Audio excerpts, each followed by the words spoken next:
ಪ್ರದೇಶ ಯುವ ಕಾಂಗ್ರೆಸ್ ವತಿಯಿಂದ ರಾಜ್ಯಾಧ್ಯಕ್ಷರಾದ ಶ್ರೀ ಮಂಜುನಾಥ ಗೌಡ ಅವರ ಆದೇಶದ ಮೇರೆಗೆ ಬೆಂಗಳೂರು ಪೂರ್ವ ಜಿಲ್ಲಾಧ್ಯಕ್ಷರಾದ ಶ್ರೀ ರಾಮನಾಯ್ಕ ಅವರ ನೇತೃತ್ವದಲ್ಲಿ ಜಿಲ್ಲಾ ಕಾರ್ಯಕಾರಿಣಿ ಸಭೆಯನ್ನು ಆಯೋಜಿಸಲಾಗಿತ್ತು.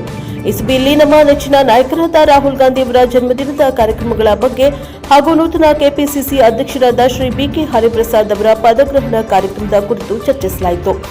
ಸಭೆಯಲ್ಲಿ ಬೆಂಗಳೂರು ಪೂರ್ವ ಜಿಲ್ಲಾ ಉಸ್ತುವಾರಿ ಹಾಗೂ ಯುವ ಕಾಂಗ್ರೆಸ್ ರಾಜ್ಯ ಉಪಾಧ್ಯಕ್ಷರಾದ ಶ್ರೀಮತಿ ಚೈತ್ರಾ ವಿ ಗಿರೀಶ್ ಕುಮಾರ್, ರಾಜ್ಯ ಪ್ರಧಾನ ಕಾರ್ಯದರ್ಶಿ ಹಾಗೂ ಅಡ್ಮಿನ್ ಬಾಹುಬಲಿ ಮತ್ತು ಪ್ರಮುಖರಾದ ಸೈಯದ್ ಸಬಾಸ್, ಸ್ವಾತಿ, ಪ್ರಿಯಾಂಕಾ, ರಜೀಕ್, ಪ್ರದೀಪ್, ದಿಲೀಪ್, ಕೈಫ್, ನದೀಂ, ಜಾನ್, ಮೋಹನ್, ಅನಿಲ್, ಕಾರ್ತಿಕ್, ಆತಿಫ್ ಸೇರಿದಂತೆ ಯುವ ಕಾಂಗ್ರೆಸ್ನ ಎಲ್ಲ ಪದಾಧಿಕಾರಿಗಳು ಭಾಗವಹಿಸಿದ್ದರು. Bureau report Vedamurthy, NK TV 4 Bengaluru.